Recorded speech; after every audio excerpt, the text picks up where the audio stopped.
Welcome to Becoming is Messy, where we dive deep into the journey of survival, transformation, and everything in between.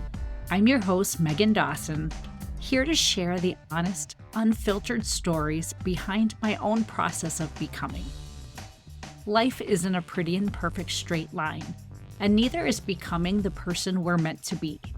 Here, we embrace the ups, the downs, and all the beautiful, chaotic, messy moments that shape who we are. Whether you're in the thick of change or reflecting on past transformations, this space is for real conversations about what it means to grow, stumble, and rise again. So get comfy, settle in, and let's get messy. Hello, fellow and future messies. On today's episode of Becoming is Messy, we're diving into the most important relationship that you will ever have, the one with yourself. My guest today is Trista Guertin, a master coach and personal development expert who has made it her mission to help midlife women break free from the cycle of feeling stuck and overwhelmed. Trista's not just brilliant, she's compassionate, no nonsense, and deeply committed to helping women stop spinning and start soaring. She's the creator of the Unstuck program and the host of This Daring Adventure podcast, where she shares practical tools to help us live life by design, not by default. Trista believes that building a better relationship with ourselves is the foundation for becoming the women we're meant to be. And today, she is here to unpack what that actually looks like, how we learn to trust ourselves, rewrite the stories that hold us back, and take bold action towards the life that we truly want. Let's get messy. Trista, I'm so excited to have you join us. Thank you for being here today. Thank you for having me. I'm very happy to be here. Thank you. Pleasure. Awesome. I'm very happy to dig in and get to learn more about you. Help us just set the stage for the conversation and let us know tell us a little bit about this season of your life. How would you describe that? Oh, wow, that's a good question. So I am Canadian, and for, saying like the last 20 plus years, I was a humanitarian aid worker. So I was living around the world. I've traveled to 78 countries, and most recently I was living in Lebanon for 8 years, working there. And I've been to Iraq and Yemen and Sri Lanka and Angola and Kosovo and Guatemala and lived in all these places and worked for all these years. And along the way, I became a certified master coach, which I loved. And so over the course of the last 4 years, I've been building my business, helping women all over the world with life coaching. And then last October, gosh, the time is passing so quickly. True. I agree. I left Lebanon last year in October. Yeah. And I've been back in Canada ever since and working full time on my business. So, yeah, it feels a little bit messy because I certainly feel like I am in between because I'm not sure.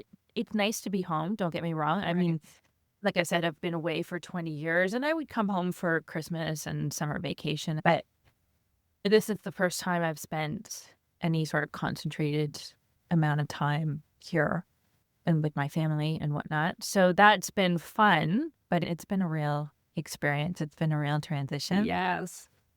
And I'm not quite sure that in the long term, this is where I'm going to stay. When, I'm sort of still just figuring that all out, but just trying to enjoy it as I go. Yes, that's exciting. I would love to have you back and hear more about your travels. With how many countries. My husband and I were taking our 3 teenagers on Monday. We're heading to South Africa for the first time. Oh, Son nice. that goes to college in August. Feels a little bit like our last chance where we have full control of schedules. And so we thought, let's do the epic and let's do a safari and go see South Africa. So Amazing. excited. Well, We love travel. So I'd love to hear more about your travels in the future. And maybe in this question, there might be some opportunity to share, because the next question really, every becoming story has its own messy path. What are some of the twists and turns that have led you to this moment? Gosh, working in humanitarian aid for those 20 years, there was such had no real career path. I was sort of just going and applying and waiting to see what opportunities came my way and where I would go next, and just sort of like, yeah, all right, okay, let's go. And nothing came up, and I was like, wow. And then love it. And it feels like it's all just been random and twisty and turny. Like, oh no, And then, the whole time I sort of struggled with, am I going to do this in the long term? Is this really the life that I want? And there are certain elements of it that are certainly amazing. I mean, being able to live and travel for work and meeting the people that I did and the work that we did really was such an incredible opportunity and very rewarding. But I sort of knew I didn't want to do it in the long term, sort of like, when I'm 65, I sort of thought, okay, like I need to, and then found coaching. And that to me was a real like right turn in Yeah. some respects, because while I was looking for something that, maybe I could transition to, I got coached myself, Yeah. just relationships and career and all the things. And then with COVID, landing up with some time on my hands, I thought, well, okay, I'll do this certification and see where it goes. And I just loved it. As soon as I started doing it, we had to practice on people, and I was practicing on anybody who would let me, anybody who could get Yes, my I can hands. relate to that. You need, and it, and I just loved it. And I knew I had to start my business. This was it. And so I've been doing that ever since. And now I'm just sort of going, and I have an idea of where I want to go and what I want to do. I would say it's maybe taking me a little bit longer than I thought it would, but overall, it's an incredible journey. I spend a lot of time thinking about what I want to create and where like, and that's a lot of fun too. Yeah, well, I'm curious. Thinking of your humanitarian work and actually connecting that to your work to build your coaching practice, I think Yeah. so much, especially those of us that love to travel, we learn that there's so much more similarity among us all. Even humanitarian work with the worldly problems that you likely experienced, and now particularly working with women that have first world problems, I'm assuming there's some connectivity there. And I'm curious, with all of your experience, are there a few kind of universal truths about women that you've witnessed along the way? Yeah, that's a good question, because that even before I started coaching, it was certainly something that I was cognizant of and really noticed. I spent some time actually when I first graduated from university, I went to South Korea to teach English for a year. And I remember sitting there with a private group, PhD students, women who were about to graduate. And of course, now this is going back like 30 years ago. They were saying, oh, you're so lucky. You have all these opportunities. You can do whatever you want. They were about to finish their degrees and whatnot, but then they were going to get married. And once they got married, they said, like, that's it. Like, you're out of the game. You're home. You're with you start having kids. Like, that's it. I guess at that point, that was a real eye opener for me.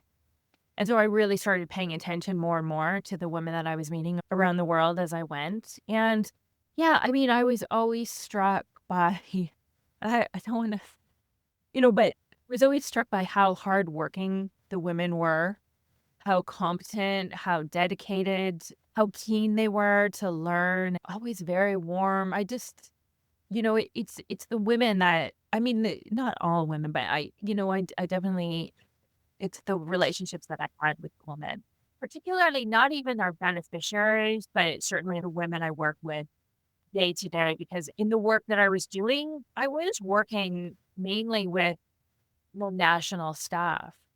In Lebanon, almost my entire, like 99% of my team were Lebanese.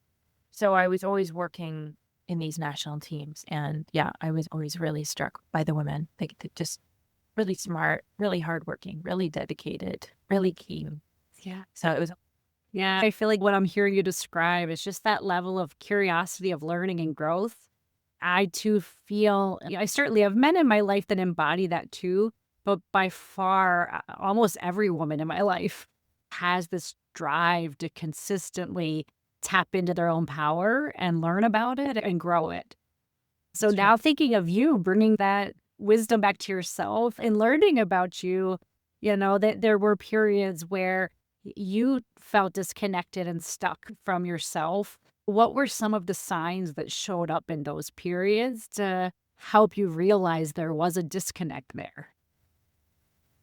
think part of it was my emotions and not really being able to deal with them in a way that, I mean, getting so frustrated and so overwhelmed. And that's really what brought me to coaching in the first place is I was just beside myself at one point, with the relationship and the emotions and whatnot. I had to figure this out. Like I couldn't keep going. And there was just an ease inside me. And then as I got more and more into coaching, realizing, I wasn't really setting goals for myself. I had a good life for sure. And I was doing well. But realizing that there's so much more that I guess I was capable and to really sort of channel my energy and my time and my resources into myself and into my growth and to see what I was capable of and what was possible for me. Think back to that time, like I have my life before coaching and my Yes. life after coaching. And I just think, what was I doing with my time? And I read a lot. So I always Yeah. feel good about that. I was doing some things, but I sort of feel like now just so focused and so driven and excited Yeah. and having fun. Yeah, some of your words really reminded me of that feeling that because I relate my kind of soul awakening came with my first marriage, a bad marriage, and finally a divorce. And I had that growth journey and realizing that there was something in me saying I wanted more. I Mm. had on paper, I had a great life. I had a husband, I had a new baby, I had a big house, I had a nice car, I had a good job, lots of privilege there. And yet I had that feeling and I felt guilt for that, and I feel like I felt guilty. What's wrong with me? These are all the things that I thought you want in life, and I feel like that's so common in the women that I've crossed paths with, that I've worked with, that it's just this feeling like, who am I to want more? I have so much. When you look around, I feel like even in your humanitarian, when you look around the world where there's so much lack, yet from the way we measure things, there's also so much fulfillment with the littlest amount of stuff. Yeah. And so I'm just curious for those women listening that are in that early place where there's just that little nudge that they want more, but they have that feeling of guilt. And I'm curious, just sort of what are some early steps to start helping yourself unstick from that guilty feeling? Right. Well, I think part of it is, being honest with yourself and listening to that nudge. Like give it a little bit of space, give it a little bit of room because I think our first instinct is to sort of push it down and sort of and like you said, like you go through that whole thought process of it's enough, I have enough. And so then it's that there's that urge to sort of quell it and to put it away. Don't do that. So give it a little space to sort of explore it and just be curious. Yes. Be honest with yourself about what you want and why you want it. And don't make it mean that you have to do anything about it. Just having that space and giving it some thought and giving it some room and being honest with yourself, but not having to feel any pressure, any need to act on it right now. That's okay. But at least be honest with yourself, right? And then you can think about really like, what are my reasons for this? And is it really something I could explore? And sometimes it's enough to just take really small actions. Like, what's one small thing you can do? And then others modifying. And I know this is kind of a weird example, but I thought for years about running a marathon. I thought, there's no way I can run a marathon. No way I can run a marathon. I was thinking about this for 10 years. And then again, it just wouldn't leave me alone. So I started Googling and doing all the things. And I discovered, I don't know, I didn't really think about it before, but there are half marathons. Yes. I thought, Yes. well, Yeah. right? Marathon. Okay, well, that sounds a little bit more doable. There's even 5Ks.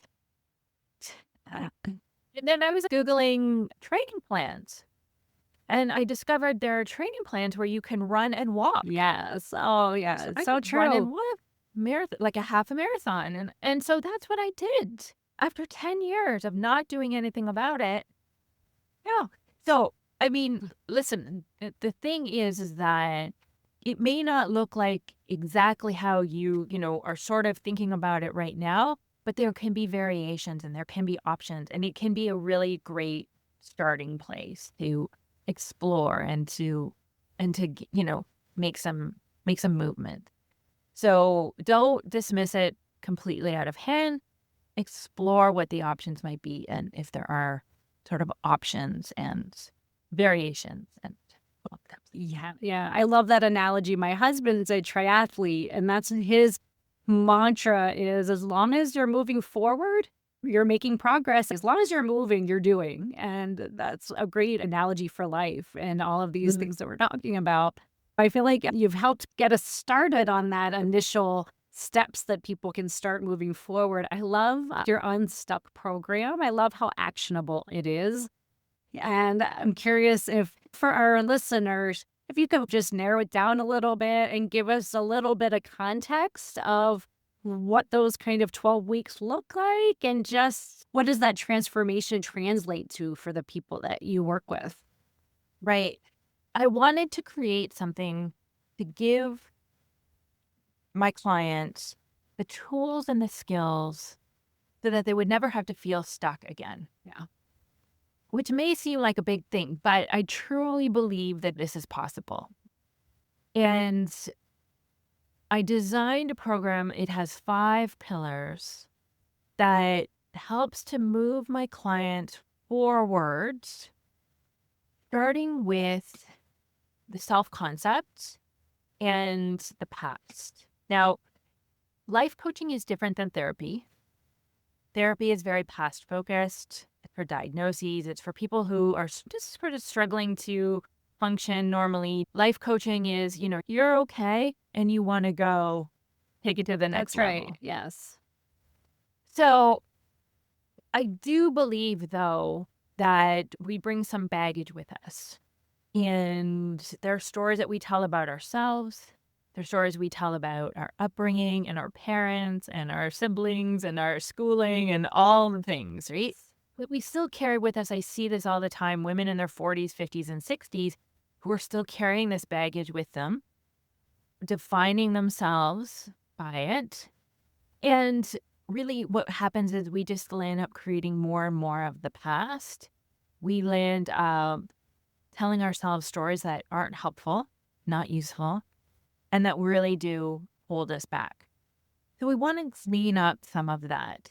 And we do some emotional processing. We look at some of the stories that we're telling and we start to sort of shift them so that they are just more helpful and they feel better.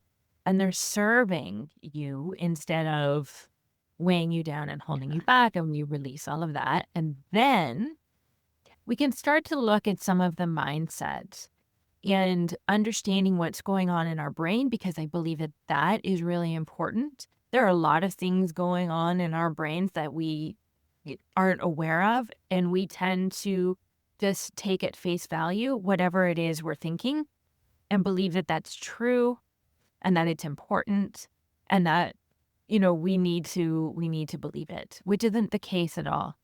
So we want to start to build that understanding and that awareness of what's going on. And then we can start to shift it. Again, learning how to think more intentionally and deliberately. And then we move into pillar 3, where we look at the emotions. And it's really that combination of the mindset and the emotions, which to me are the secret to the universe. Yes. Because if you can learn how to think deliberately and intentionally, and then pair that with not being overwhelmed by your emotions, the fear, the doubt, the overwhelm, and then generating and creating intentionally motivation, discipline, determination, focus, strength, whatever it is you want to feel, then that's where the rubber hits the road and we start to really move ourselves forward. Otherwise, we're stuck in these emotions where we're reacting, we're resisting, we're eating pints of ice cream and watching 10 hours of Netflix. We're doing things to avoid feeling, which keeps us stuck. Yeah, it helps us survive. Exactly. Right? And So that's a true. very powerful skill to have. So true. And it can change everything. And actually, I am doing a masterclass on Tuesday, the 23rd of July. If anybody's listening to this just before, it's at 7 p.m. Eastern time. Yes. Great. So it's the power of emotion. And it's really going to go through why this is such important work and how we can start to be and allow with our emotions. And then the fourth pillar is the relationship with ourselves, which is the most important relationship we have.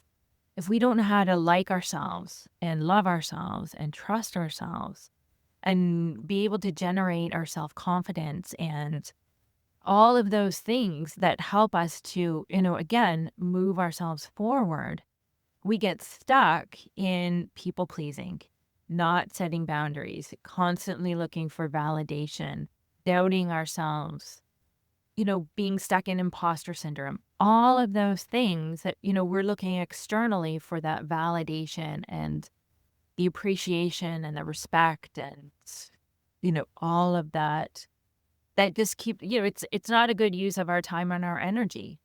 When we can generate that for ourselves, then it's uplifting, it's solid, and then we can invest our time and our energy into creating whatever it is we want. And then finally, the fifth pillar is the future self work that we do. Really getting clear on who do you want to become? What goals do you want to set? What do you want your life to look like? And learning a process to go after those things, like intentionally setting goals and creating those results. I think that's important. How many of us are actually creating goals for ourselves? How many of us actually have a very clear idea of who we want to become, what we want to create for our lives?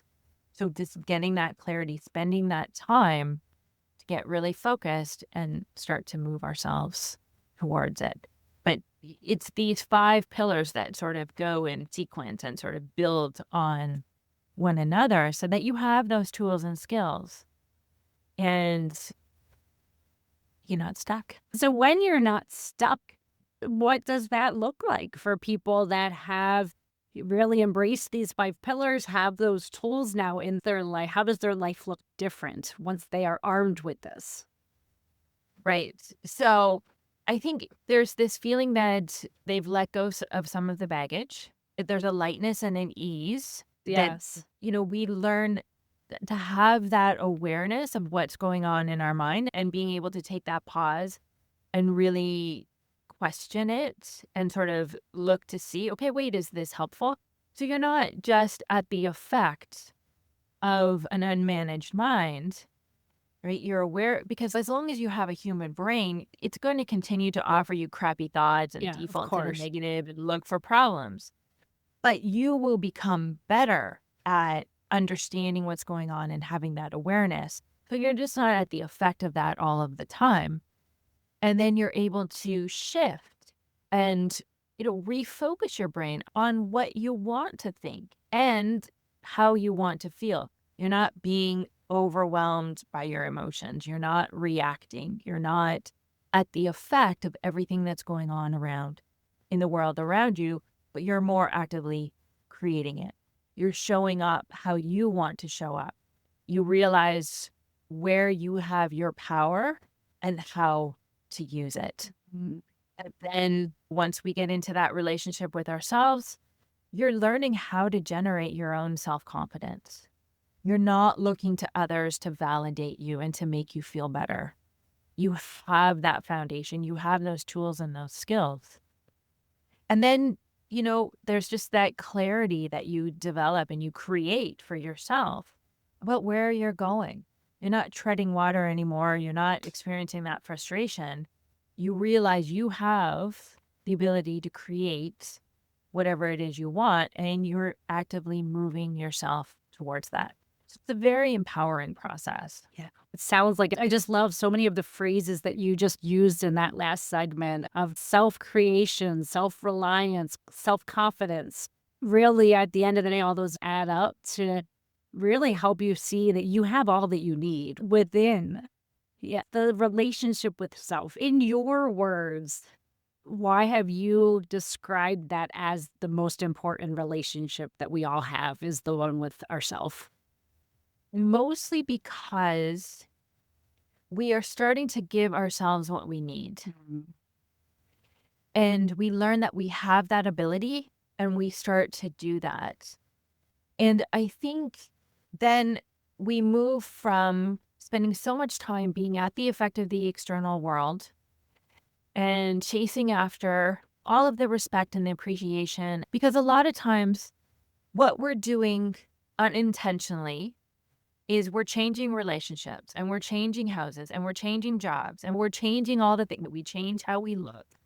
We buy the clothes, we do the plastic surgery and the Botox. And listen, I have nothing against Botox, but you know what I mean? You just keep doing all those things, right? Yeah. To feel better. That's right. Right? And we, think this is going to solve all the problems. Listen, I've been there. I've done it. Yeah, I've bought same, of all the course. clothes, all the things, Yep. done it. Change our hair color, Yeah. all of it. And what we can shift to with this relationship is we're giving ourselves what we need and what we want. Because if I'm dependent on something out there, it's never going to be enough and it's never going to end. Somebody could tell me today that I'm amazing and, whatever it is that I want to hear. And I will be satisfied for a couple of hours. And then I will wake up tomorrow morning and my brain will go, well, No, it's no. When you take that up, when you have that need in you Yeah. that you're trying to fill externally, it can never be filled enough.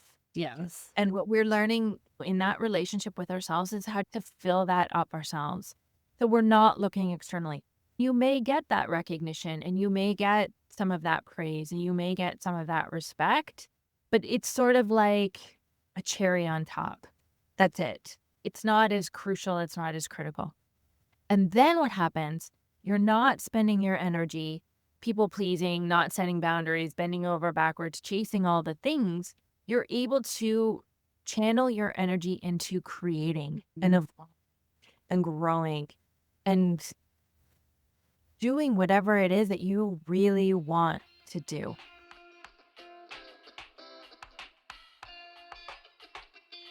Hey, Messies.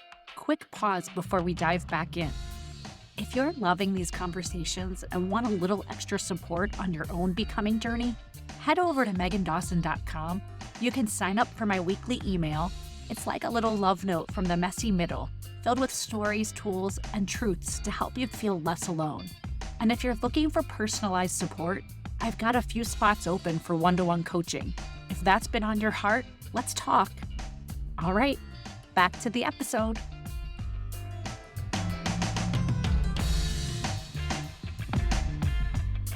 One of the words you used was going through these pillars and finding an ease to life that may have not existed before.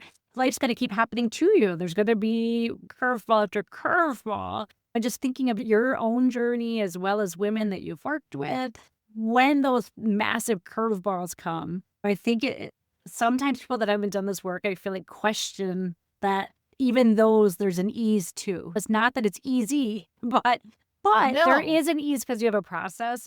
Just some anecdotal thoughts on how you see that look for women that have done this work and the way they're able to navigate some of life's really hard stuff.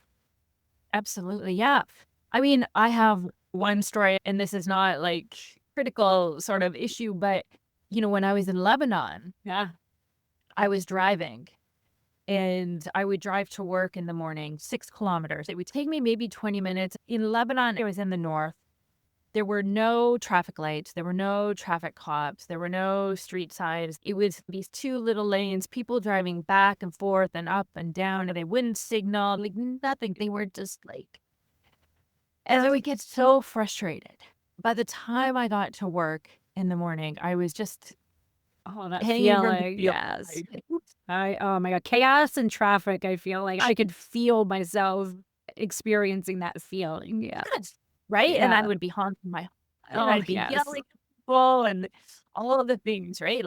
It shouldn't be like this. It shouldn't be happening. And I would just rail against it every single day. What happened was I listened to a podcast and it was about emotional adulthood. And basically, again, this is not something new. There are many, many, many teachers and philosophers and psychiatrists, everybody who speaks about this, but you have the power to decide how you want to respond at any given time. And you can't control other people.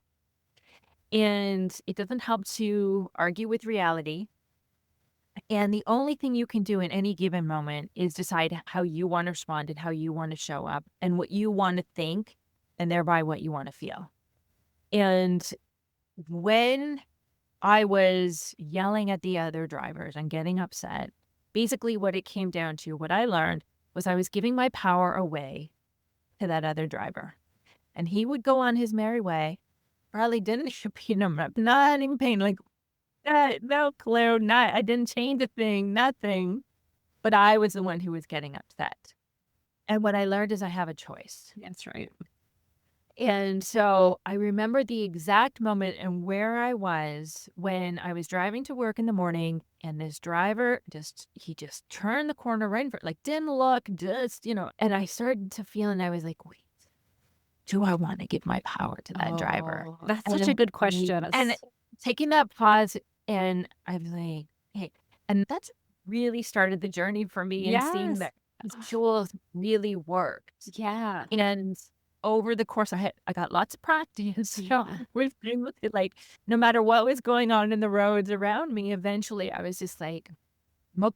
Oh, I just love that little phrase. I want to say that again because I definitely have gotten much better over the years with the pause.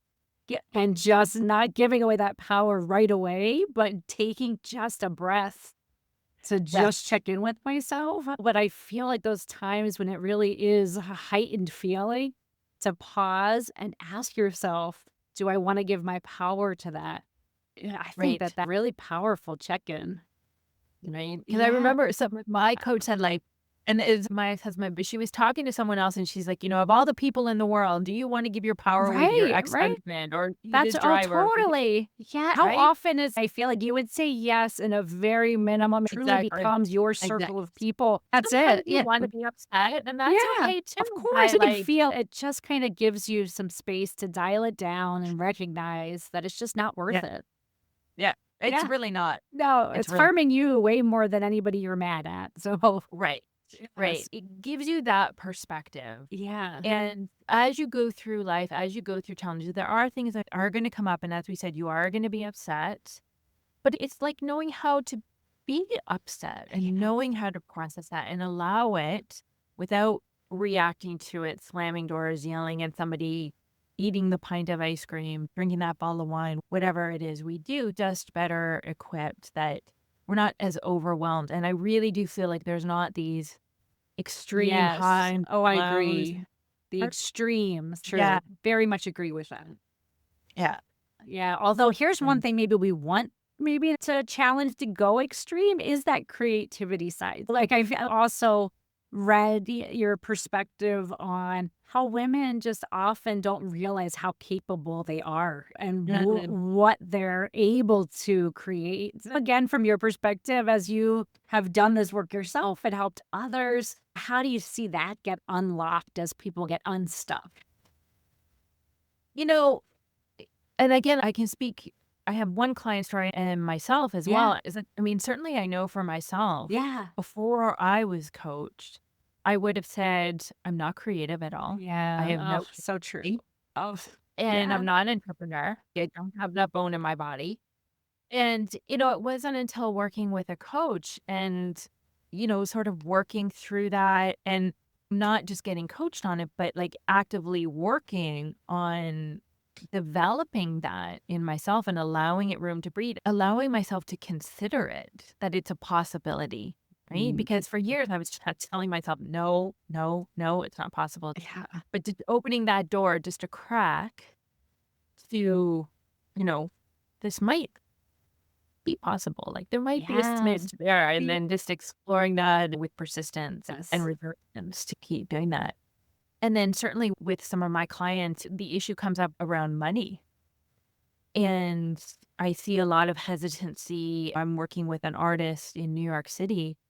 And of course, there's this whole starving artist sort of persona or ideology that they have absorbed over the years. And I said, well, what if that's just a myth? Like, what if it doesn't have So, to be yeah. true? It doesn't have to be real. Like, what if you can make money? Like, what if you could, how much money would you like to make? Yeah. And she said, okay, well, I'd like to make 100,000. And I said, okay, well, that's a good start. That's good. But opening that up, and she's done really well. Like, she's found someone out of the blue. Someone came and wanted to represent her and put her in a gallery and start to show the work. She has really gone to that next level. But just allowing herself to be open to that possibility and to show up, because your energy shifts and you start to show up differently. And she was putting herself out there more and showing what she had. And it makes all the difference when you open that door, just even a crack. Yeah, it reminds me of your marathon analogy, and it's true with these mindset shifts. Once you get started, that energy is just a snowball effect. It's It's true. you take that baby step, you get validated, and then you believe a little more, and then you start feeling like maybe that was a coincidence, and then you're like, no, it's just this process, and it's one of my favorite parts of doing this podcast and highlighting voices like yours that believe in this coaching And mindset, because I think these stories are so important in amplifying the power of positive energy and the correlation to an abundant life. And I do think that we have all these constraints that I no longer believe in, but I certainly get the fear. We all have to pay our bills and feed our families, but there is different forms of abundance and there's different ways of building that we've just never been taught. well, that's it. Yeah. Yeah. There, we start off as babies and children and then go into our teenage years and our early 20s. And there are a lot of forces. Like I said, we have that primitive part of our brain. Right. We have our parents or caregivers. And then we have education, religion, Yeah. media, all the cultural things, all of the things sort of acting on us. And it is somewhat confining, and it does sort of put us in a box. And by our very nature, there is a part of us that wants to conform and wants to be safe and wants to just follow along. And it's risky to think outside the box and That's to right. do some of these things. And we don't realize that once we get into our 20s, we can sort of start to think, wait a minute, do I really want this? Does it make me happy? Is it really what I want? Right. And so, coaching provides some of that space, explore that, and then to examine and explore the possibilities, which I think is really important. But it really does take having somebody there in your life to say, hey, have you thought about this? And why not? And let's explore that a little bit. Like, is that something that you might want? Or what else might you want? So having that space to work on your life, but not be in your life, and just to take that time and invest in yourself like that, it can be very powerful. Yeah. That's not for everybody. Great. Yeah. And I think that traditional path that you described, it is for some people. This is just my opinion. I don't have any statistics to back this up, but I do wonder sometimes, since so many women come into this line of work, I do wonder if it is a more traditional benefit and it really aligns more with men. And with women, it just seems to me more and more that traditional path silences that inner voice. I think so much of the work that you and I do is really helping people come home to that and back to what already existed at some point in time. I see that with my kids. I have 2 daughters and a son, and with the daughters in particular, I just don't see that they've lost that as much. I feel like they have the language. So I'm curious to see coaching evolve over the next 20 years and see, as different generations come up, they just have a different emotional intelligence understanding, and it'll be neat to see how that shift really influences the world. Yeah. Well, that's nice to hear. What I see with some of the women in their 40s and 50s and 60s is they were really busy. Like, they just Of didn't course. have the time. Once you're working, you have kids, you're all the things. And it's really now this time in our lives where we have that space and we have that time to do some of that exploration. And really, we see that we have a lot of life left to live. There's a Yeah. lot we can do. And definitely there's that sense that, okay, it's time to really see what's possible. There is that nudge, that feeling that they're meant for more to explain it. But one of the things I see, and this is why I'm so passionate about this work, is, we spend a lot of time thinking that there's something wrong with us Yeah. or that we're doing it wrong or somehow that it's not Yes. for We're us. we need to be fixed. Yeah. And that's what I was hearing consistently, especially when I first started coaching. And I was noticing this in the containers, whether I was getting coached or I was coaching someone or being in a group coaching session. It was just repetitive that there was always some sort of flavor of I'm doing it wrong or there must be something wrong with me. And what I've realized is no, like, you're human. Like, this is like, we can't all be wrong. Like, you can't tell me that every single woman on the planet That's so true. is Yeah. somehow wrong. And so that's the one thing that I always tell, whether I, speak to a person once or I work with them for months. There's nothing wrong with you. You're not doing it wrong. Look, there are tools and there are skills. There are things you can learn and do things differently, but there's nothing wrong with you. It's okay. It's okay. Figure this out. It's not terminal. Yes. Oh, I agree there. And you're never going to stop learning and growing. So it's like you're never going to be perfect. So it's like No. And embrace it's not, the it's work. really, that's not the goal, That's right? the goal, right? Let's see what's possible for our lives. Let's see what's possible for Yes. ourselves. Let's see what we're capable of and have some fun along the way. Yes, I love that. Speaking of having some fun along the way, I have a few questions. This is a segment I call Rapid Reel. Just some questions to just check in with you and get to know you a little bit more, a little lighter than maybe some of the topics we covered. Some maybe not, but is there something that you used to think made you too much that you now celebrate about yourself?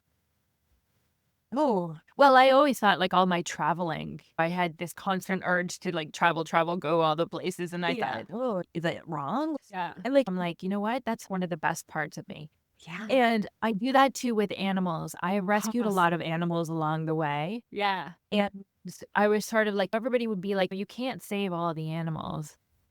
Well, I'm not trying to save all of them, but I'm doing what I can. Yeah. And now I think that's one of the best parts of me. I love just- so I don't know if travel will be your answer, but I'm curious, like just a guilty pleasure that you have when you're stuck in overthinking. Do you have a go-to guilty pleasure? It probably comes down to food. I would Yeah, probably say it's like chips and dip. Yeah, for sure. Get it. I feel like people always say salty or sweet, right? So salty for you. Very salty, yes. And it's Yes. like if I need to just, take a Yeah. few minutes and relax, I'm like, yeah, go to the chips and dip. Well, I should have asked this question before that one because right before you have the chips and dip, when do you just not feel like adulting? What does that look like for you? Sometimes I think I'm in the process of sort of like cleaning up and going through stuff and organizing. I found boxes of like my grandmother's china and all these things that I've bought along the way. And I was looking at like some of the china is wrapped in newspaper from 2000, like the year 2000. Like it's not been touched in. So I'm like having to go through and make decisions about keeping that and cleaning it up Oh, and do it smell like yes. our Oh, and I'm just like, can too somebody much. please Yeah. go and do Right. this? No matter how perfect the system is, that overwhelm feeling does still come. Yeah. How do you quiet your inner critic? It's definitely something that I've been working on a lot. And I do have almost a daily practice that I need to sort of clean up my mind. And I do this with all of my clients too. We need to spend that time in the morning, sort of cleaning out and cleaning up what we're thinking, deciding on purpose what I want to think and what I want to focus on for that day, and definitely giving my brain that focus instead of just leaving it to its own devices. Yeah. Because I find that inner critic gets worse if I'm not actively managing my mind and giving it something to focus on. Because it's looking for the problems, it's looking, defaulting to the negative all of the time. Oh, yeah. And that's when I sort of feel like that's when I say I go into the gut art like that. Yeah. It's not managed. So I find the more consistent I am with cleaning it up and giving it something to focus on, the better or the quieter that voice is. Yeah, that's good. Active management. Yeah, that's good. I have one more question for you before. Can you just let our listeners know how they can connect with you and your work? And I will also post some links. So we'll make sure in the follow up to have links to where you mentioned, as well as the masterclass that you mentioned. We'll definitely make sure to highlight that too, how you'd like folks to connect with you. And then also if there's anything that we didn't cover that you wanted to add. Sure. Thank you. Well, the best place to find me is my website. So that's tristaguertin.com. I have my podcast website, which is also a good place to find me and all of the episodes. So that's thisdaringadventure.com. And then I'm also very active on Instagram. There I'm Trista Guertin Coaching, and that's Guertin. And those are really the best places to find me. Okay. All right. In terms of, anything else, I go back to that idea that there's nothing wrong with you and you're not doing it wrong. We just spend so much time beating ourselves up. And I think that's one of the most important messages that I can share with anybody at any time. It's, have some self-compassion for yourself. And probably one of the best action points that you can take from this is, stop beating yourself up, stop the name, decrease, stop the judgment of yourself. And that alone can create some of that light and that ease that we were talking about. One final question. So listeners right now might be in their own messy middle, rock bottom, thinking back to when you were in those moments. What's a piece of advice that you wish would have come sooner? I think it goes back to that driving story. We have the choice to respond in however we want. We always have that choice, and that's where our power is. We're going to go through things. We're going to have experiences. Life is going to throw a lot of challenges at us. But being able to have that awareness that you can choose how to respond, and that there are tools and skills that can help you to respond in a way that helps you feel better and do better and then show up better. It exists. So keep going. And it's okay to ask for help. Sorry, that's a lot of things, but it's okay. No, this is good. I feel like when we're at our rock bottom, I think we'll take a lot of things. Yeah. Keep going. Just keep going. Oh, very wise. It was such a pleasure getting to know you and having you on the show. Trista, thank you for being here. And to our Messies, if this message hit home, please go follow Trista's work, including her podcast, This Daring Adventure, and her powerful Unstuck program. And please share it with fellow Messies, leave us a review, and don't forget to keep showing up as your beautifully imperfect self. Until next time, keep becoming one messy moment at a time. Thank you. Before we wrap today, I want to invite you to be part of the Becoming is Messy community. Subscribe to the podcast so you don't miss a single episode. And if there's anything that resonates with you, please leave a review. Your feedback means the world to me, and it helps other people find this community. Follow me on social media. I'd love to hear your ideas for future topics, your questions, and stories from your own messy moments. And if you're feeling inspired, check out the Becoming is Messy shop, where you can grab a mug, a t-shirt, or something else that reminds you to embrace your messy magic every single day. A huge thank you to the incredible Wolves and Sheep for providing the music for Becoming is Messy. Check them out on your favorite music streaming platform. As we close out today's episode, remember this: messy is just another word for growing. So keep showing up, keep laughing, and keep making beautifully awkward progress. Until next time, stay messy, my friends.